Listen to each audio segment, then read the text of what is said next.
next two speakers are from Singapore General Hospital, the Department of Neonatology and Developmental Medicine.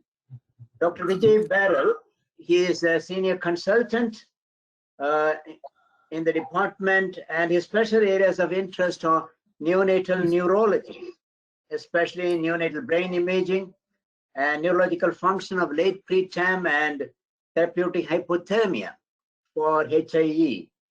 And he was very much involved with end-of-life care issues in perinatal neonatal medicine. In fact, he spearheaded that project, didn't rest until the project was completed, compiled as a booklet, and it was released. He has also some interest in pharmacokinetics and pharmacogenetics with ibuprofen and caffeine. Dr. Priya Ebenezer is a senior service registrar and clinical lecturer at the medical school in the National University of Singapore.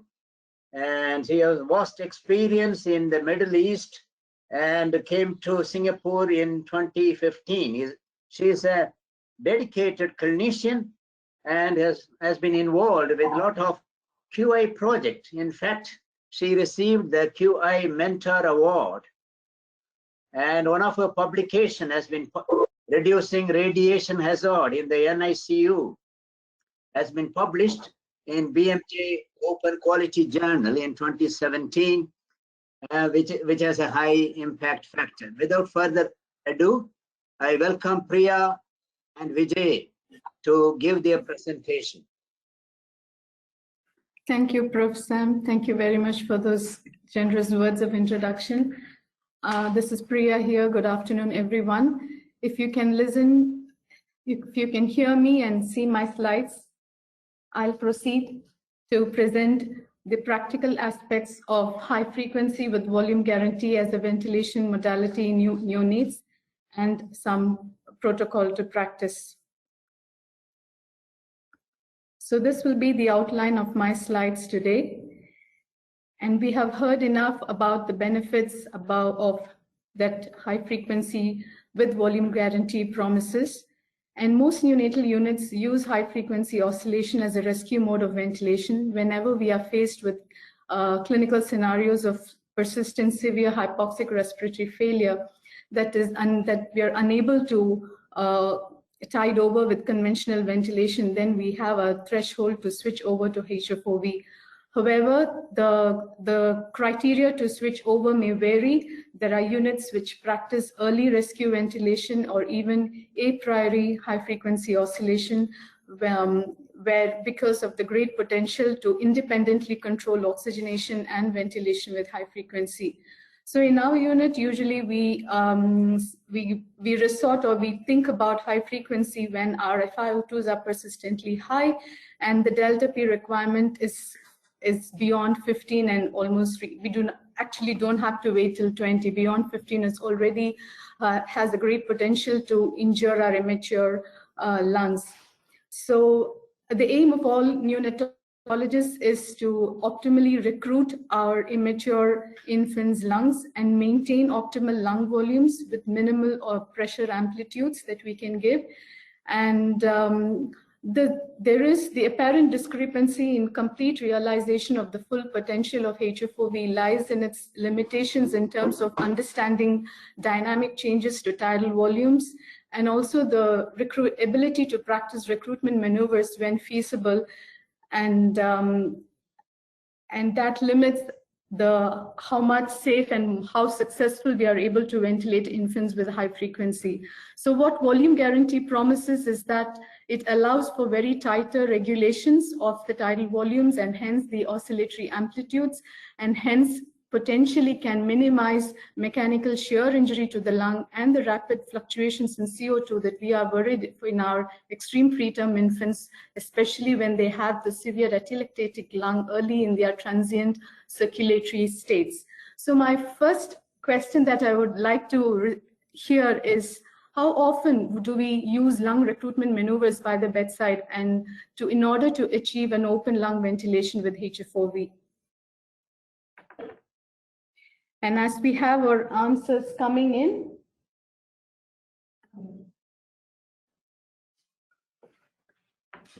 I've put my slide to the second one, which explains the main concept that underpins high frequency with volume targeted vent with a VG mode.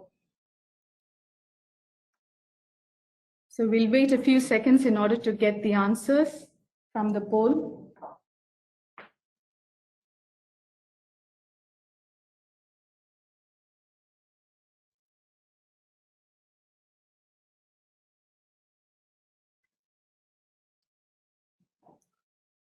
Dr. Priya, so currently 45% of the audience have voted. Would you like to stop the poll and share the results, or would you like to wait another minute or so?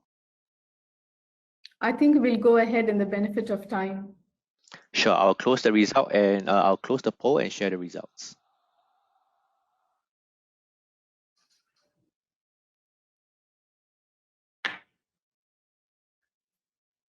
You can see the results on screen now.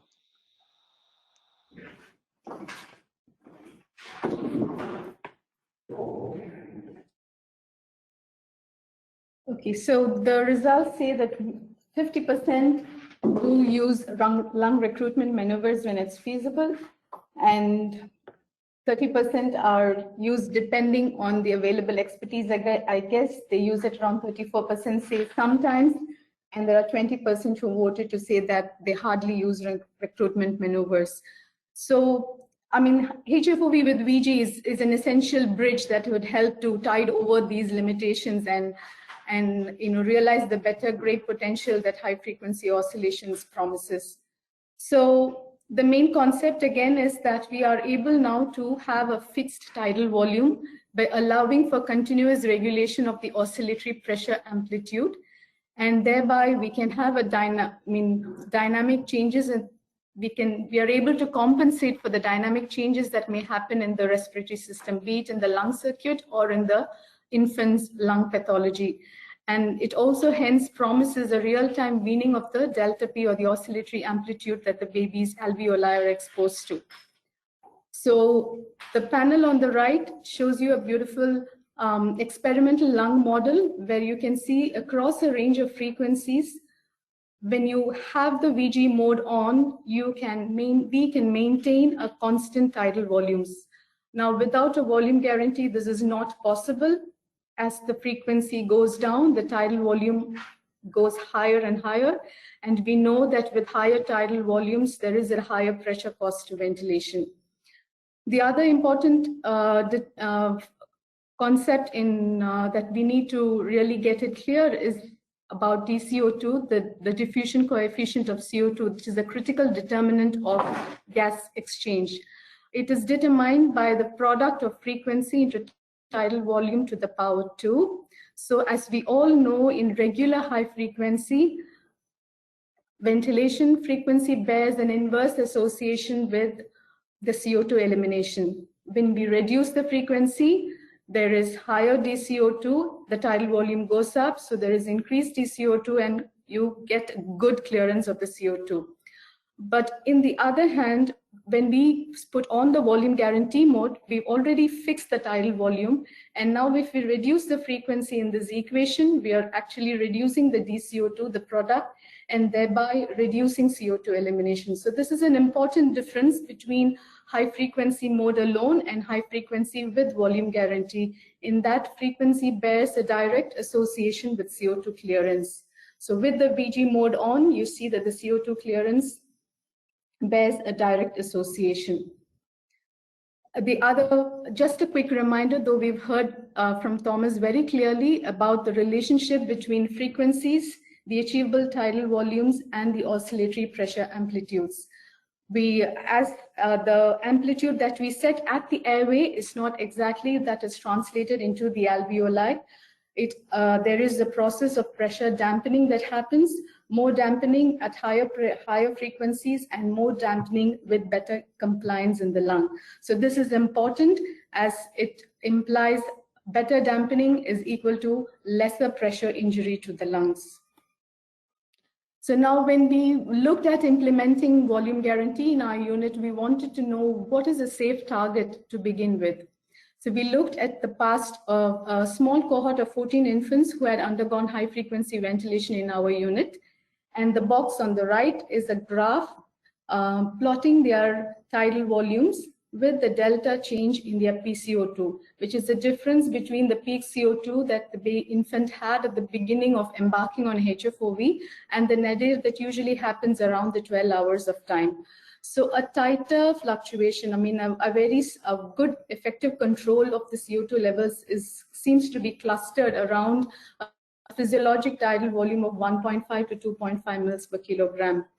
And this correlates very well with several small clinical studies that have been done till date, mainly in Europe and in UK, that normocapnia is associated when the tidal volumes are kept within the range of 1.5 mils to plus or minus 0.5 mils per kilogram. Okay, so then the other point to remember is the target DCO2. Unlike in high frequency ventilation, where DCO2 is a measurable component, in high frequency with volume guarantee, it almost becomes a set variable because we determine what is the frequency, we determine the tidal volume. So it is something, it becomes an expected variable for the given settings in the VG mode. So this is taken from Jane Pillow's beautiful manual on the practical applications of HFOV with and without volume guarantee that Thomas just mentioned. So we can see here that across a range of frequencies with its associated tidal volumes, the DCO2 is almost an absolute number that varies according to the weight of the neonate. But when we correct this for the infant's weight, which means we divide it by the weight to the power 2, then the values fall within the range of around 40 to 60 mils per kilogram. In small clinical trials that have been done till date, it looks like we hardly need to go beyond a DCO2 corrected value of more than 50 mils in order to avoid hypercapnia. So now this is the unit protocol that we have adopted, looking into the international work that has been done, and with acknowledgement to the department head who was very keen to have this implemented, and to all a team of doctors who have debated over this and have started using it in our small new babies. So there are 5 main steps to it. Select the appropriate frequency. For a VLBW infant, we begin with around 12 to 13 and a term infant around 9 to 11. Set the tidal volumes, which we've agreed to do it from 2 mils per kilogram. Set the maximum delta, and it is an approximately around, twice the map, so around 30 to 40 to begin with. Select the map that is required, and we like to begin with an IU ratio of 1:2.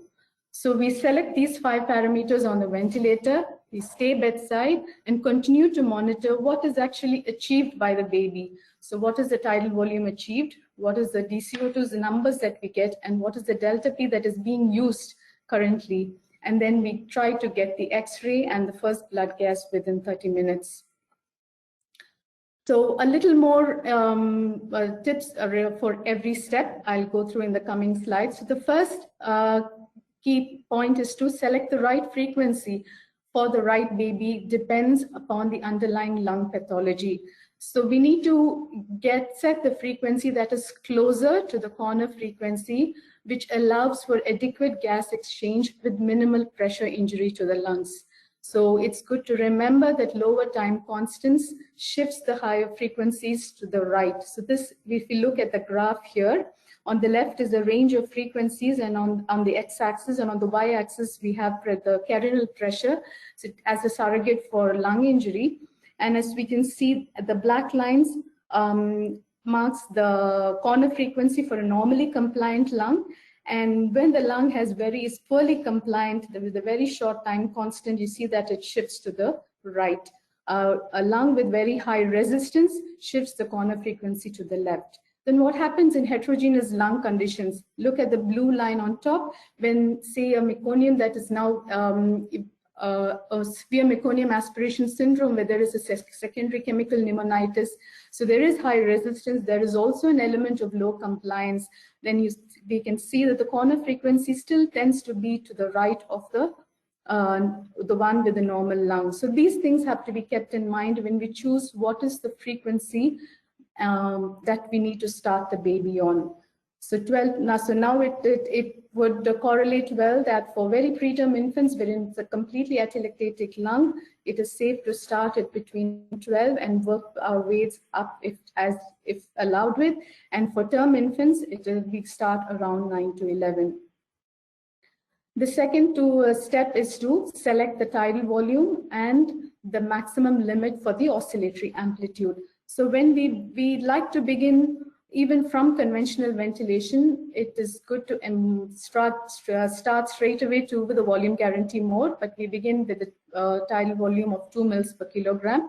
But in case if we are more comfortable in trying the HFOV first for any period of time, of 30 minutes or an hour, and then if you want to add the volume guarantee, then you will be pretty much guided by what is the current tidal volumes achieved and the correlating blood gas values or the transcutaneous CO2 readings.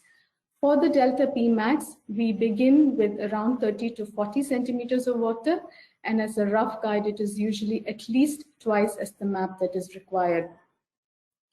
So it is, and every frequency range, as we all know, comes with its own range of tidal volumes that it can achieve. And if you therefore look at the most common ranges that we use clinically is between 10 to 15, and this corresponds to a tidal volume between 2 to 2.5 mils per kilogram. And coming to how to select the MAP and the IE ratio, so the mean airway pressure is the principal determinant of oxygenation. And as Thomas already has mentioned, what we set at the airway may not be exactly that translates to the intrapulmonary pressure. It is the mean intrapulmonary pressure that, however, decides the optimal lung volumes. So if we look at the panel on the leftmost, when we choose an IE ratio of 1:1, then the mean intrapulmonary pressure is also equal to the mean airway pressure. However, when we change from 1:2, there is a significant pressure drop that happens. So this is taken into mind, and that is why in clinical terms, when we switch from conventional to the high frequency, we want a MAP that is at least 2 centimeters higher than the MAP that is currently being used in the conventional mode. Also, it is good to remember, as seen in the last two graphs, that even if you select a 1:2 ratio, with increasing frequencies and smaller ET tubes, the pressure drop or the intrapulmonary pressures are going to be significantly lesser than what is being set in the airway. So how then, once we've done our 5 major settings, we stay bedside and to monitor what is real time achieved by the infant. And this is how we have set the VN500 display settings. I think the picture from Thomas' presentation was much more clearer, but this is taken in a test conditions. So there are the variables below are the control, the set variables, and the vertical column here are ones that is achieved by the neonate. So this VN500 allows for a real-time trending of the DCO2 levels as well as the delta P that is used in order to reach the target tidal volume. The target tidal volume here is 2 mils, and you can, in one glance, you'll be able to see if there is any fluctuations in the delta P that is being, or what is the delta P currently used, and what is the trend of it. So if the first blood gas is satisfactory, then we began at 30 to 40, but then we can titrate it downwards so that we just allow a leeway of 5 above the currently used delta P. So this is important so that the clinician will be alerted early if there is big changes to the resistance or compliance in the system. Then as with the usual any ventilation monitoring, we do the chest x-ray, we look at the saturations, the transcutaneous CO2 readings, and also the adequacy of systemic perfusion.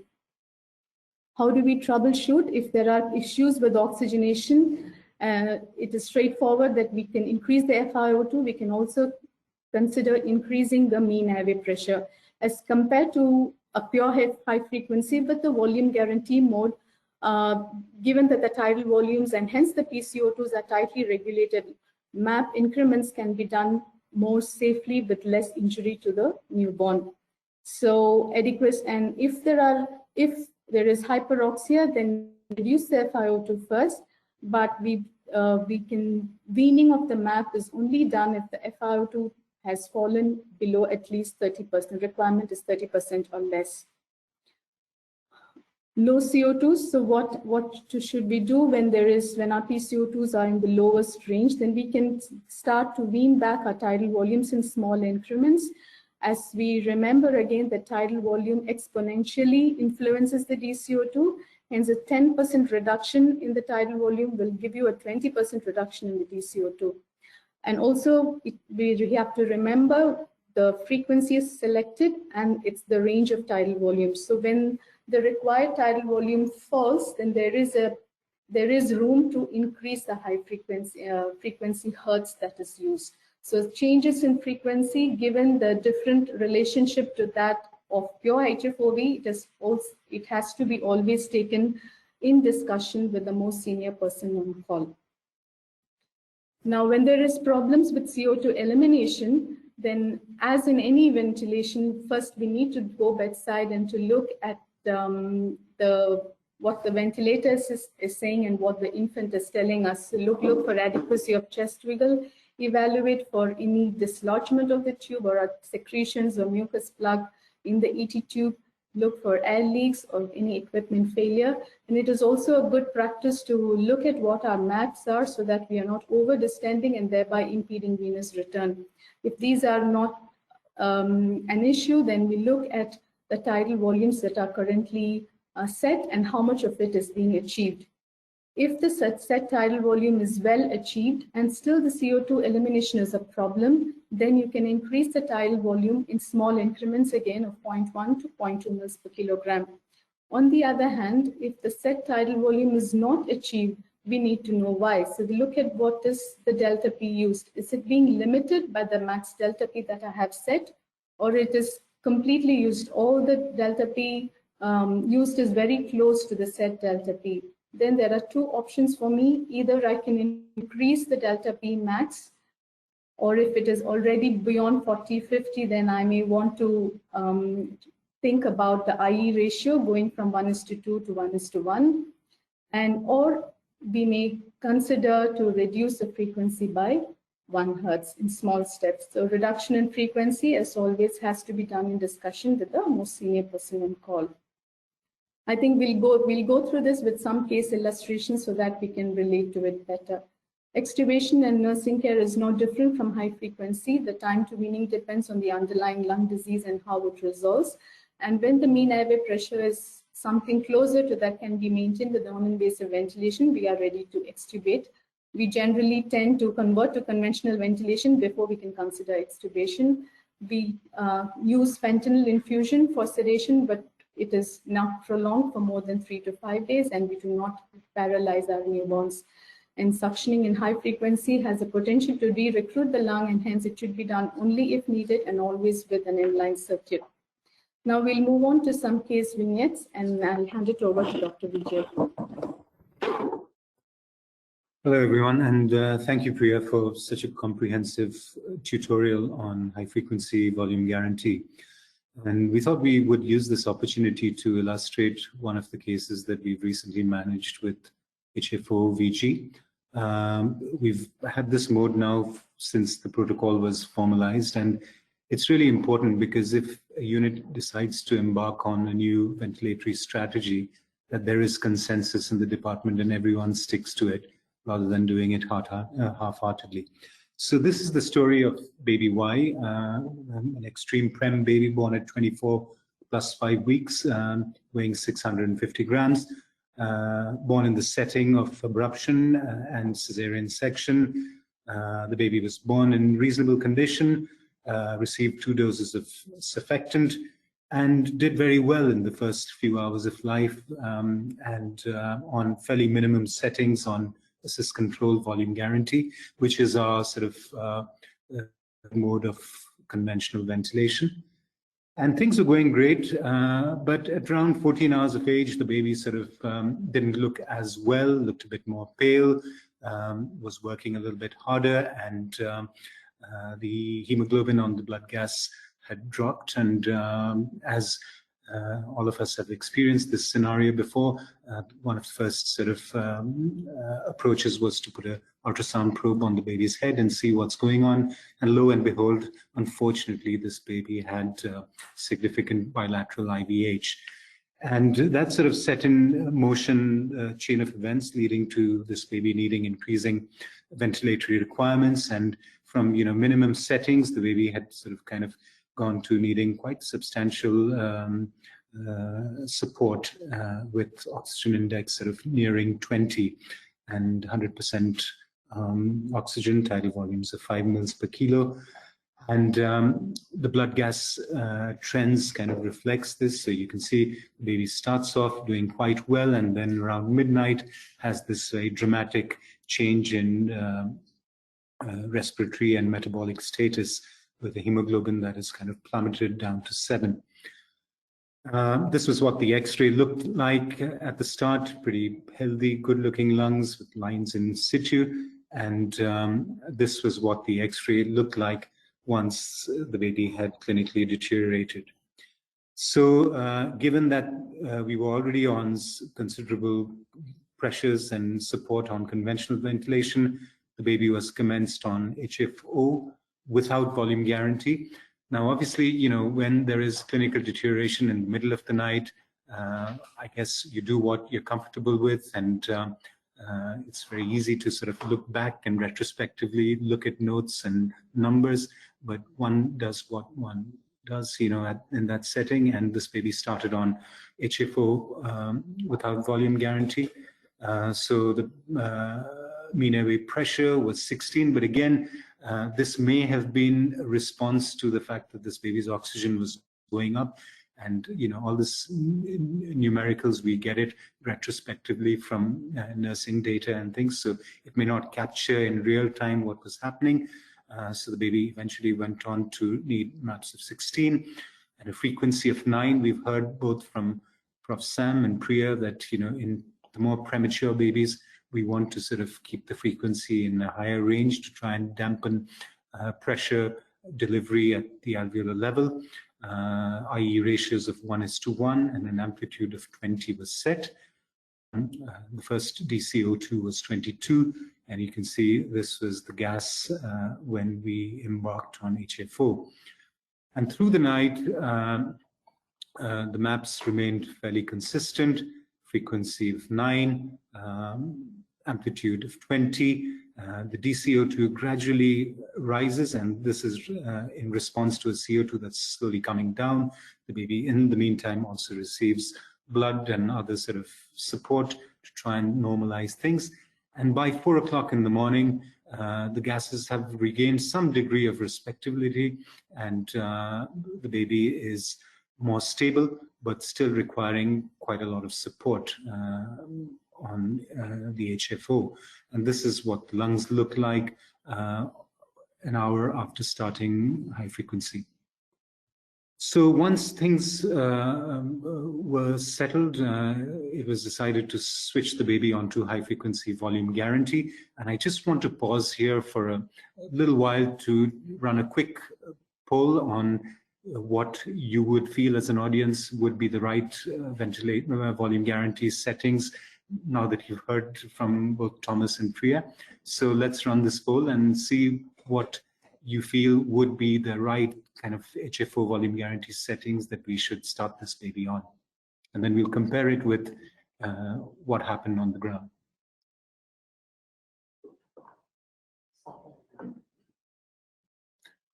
Okay, so there are 4 options, and who wants to be a millionaire, I guess.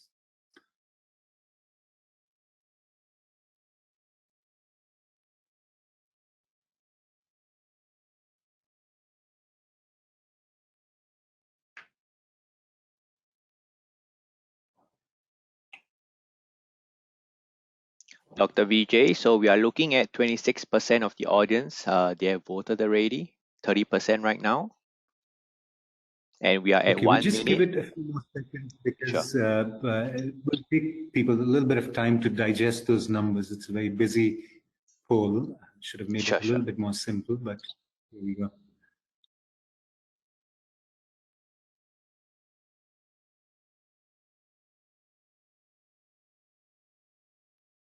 Okay, so should we stop at that point and sort of kind of get some feedback from our audience to see what the HFO volume guarantee settings would be in this scenario? Okay, so this is almost like a tie, isn't it, between the pink and the yellow? So a fair proportion of the audience feel that we should start on map of 16, frequency of 9, tidal volumes of 2 per kg, IE ratio of 1:2, and the bottom bit, map of 16, frequency of 14, tidal volume set at 1.5, and maximum amplitude of 30. Not many for the second option. And interestingly, the third option in blue, which I thought was actually not a bad option, only falls below 21%. So the pink column wins 32%, followed by the yellow, followed by the purple. And let us see what happens once the baby commences HFO volume guarantee. So clearly the people on the ground did the right thing, and sort of the audience views reflect on it. So map of 16 was started with a frequency of 9, amplitude of 20, and tidal volumes of 2 mils per kilogram. And by this time, the FiO2 had dropped a little bit. Now, at this point, I mean, I would sort of kind of look at these numbers and think maybe, whether we could have started with a slightly lower tidal volume, because this baby on a tidal volume of 1.5 on HFO without volume guarantee was already achieving a CO2 of 48 and DCO2 of 32.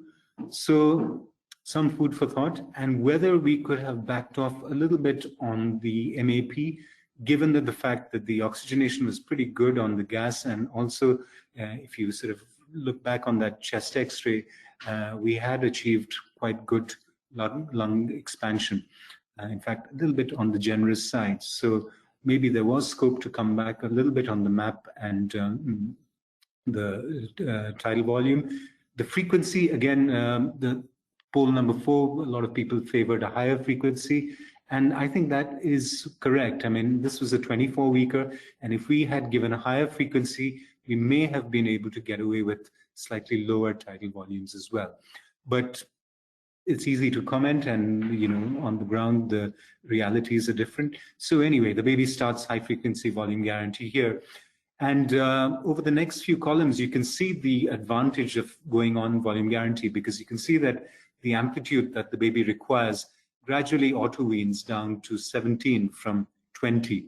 So you can already see that this baby is needing less oscillation pressure at the alveolar level to achieve tidal volumes. And you can see the gas getting much better. Obviously, this might be because the baby is improving by itself, but you've got a CO2 of 44, which correlates with the DCO2 of 15. And the baby's FiO2 is coming down as well, and we are able to back off on the mean airway pressure. Now, one of the things that I found interesting, and Thomas may be able to sort of comment on this later on, is the baby, since switching on to HFO, the DCO2 changes and almost halves from 32 to 15.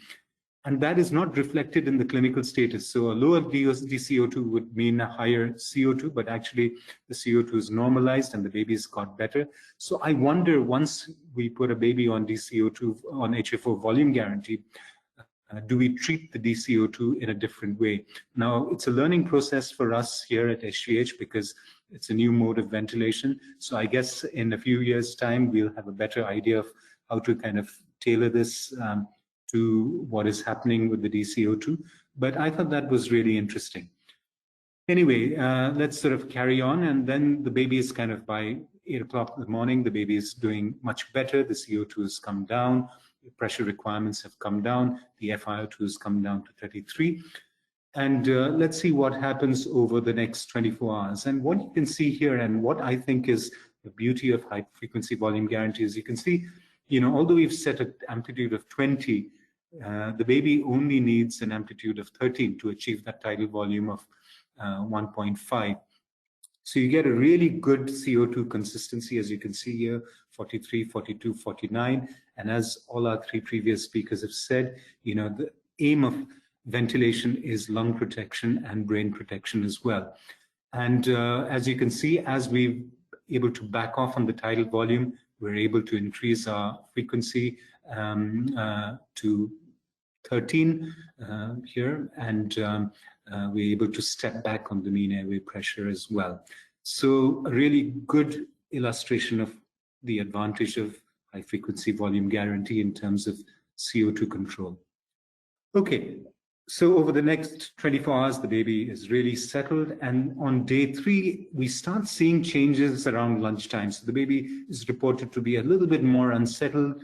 The abdomen looks a bit fuller. And you can see the DCO2 gradually drifting down to 10. And the baby's amplitude requirements from sort of needing an amplitude of 14 to achieve amplitude of 20. This gradually starts going up. And in real time, we are having to sort of give this baby a little bit more amplitude to try and sort of match the amplitude that the baby requires. And we've had to step up a little bit on the map because the FiO2 has gone up. And by this time, when we clinically examined the baby, the abdomen was distended and discolored, and an X-ray was done, and you can see that, you know, you're getting this sort of loss of bowel gas in the abdomen, which is looking more fuller. The lungs look, there's no focal sort of collapse or consolidation. The ET tube looks fine. And in real time, the other advantage we found with high frequency volume guarantee is, you know, yes, we could have done a gas right there and then, but the baby was handled quite a bit. But we found that in real time, we could manipulate the settings and try and get back to a DCO2 pre-deterioration, which was a target DCO2 of about 15 to achieve CO2s of about 40. And you can see in real time, we sort of go back up on the, and we can see that we've lowered the frequency. And as Priya showed, if we are backing off on the frequency, you've got to go up on the tidal volume because that drops your CO2 even low. And as we've dropped the frequency, we've gone up on the tidal volume, and the DCO2, you can see starts creeping back up, 10, 15, 19, and the baby's amplitude requirements start dropping. And by the time the baby has an ultrasound and a lot of handling and the blood and x-rays, with this sort of real-time manipulation in the settings, we're back down to where we were. And in fact, the DCO2 is a little bit too good, about 19, and we can predict that at this point, a DCO2 of 19 would mean that our CO2 is less than 40. Maybe we should have done a gas a little bit early on, but when we do get around to doing a gas, you can see the baby is almost back to where she was, just with real-time changes to amplitude and frequency. And we're able to back off and get back to where we were. So this, we found, is another advantage of having high frequency and volume guarantee mode and using the DCO to try and predict where we are in real time. So that was the case illustration, and we are still on a learning curve, and we've sort of read a lot on the excellent manual that Draeger produced with Professor Pillow and, you know, other sort of research that's happened on high frequency volume guarantee.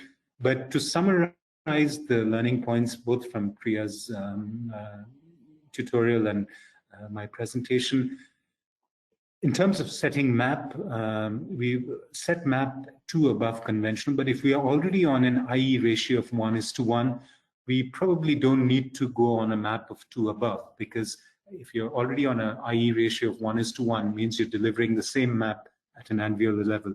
Hence, when we reflect back on this case, we may not have needed to go up on a MAP of 16 because we were on an IE ratio of 1:1. And then the other things, you look at your oxygenation and chest X-ray. Frequency and tidal volumes are interrelated, as Priya showed, and we want to sort of use the frequency dependent on what is the pathology and what is the disease process and the baby's gestational age, and titrate the tidal volume to give this baby as high a frequency with as low tidal volumes to try and protect that lung and avoid huge swings in CO2. We need to set a realistic amplitude, as with conventional ventilation, for that baby to try and achieve that tidal volume of whatever, 2 mils per kilo. There's no point setting a really tight amplitude, because if the baby isn't able to achieve that, the ventilator is going to alarm and say tidal volume not reached. IE ratio is controversial. Should we use 1:1, 1:2? I know Professor Pillow in her talks sort of favors 1:1, but it is controversial. But there is a study from the Spanish group who've done a lot of work on high frequency volume guarantee, which actually shows that on HFO volume guarantee on animal models, you get better CO2 control with 1:2. But The jury is out there in terms of what is the best IE ratio to use. Monitoring, as Priya showed, is really important, and DCO2 gives us real-time feel of what's happening with the baby. The amplitude trend, so from the end of the bed, you can make out if things are going down, that this baby is probably getting better and the compliance is getting better.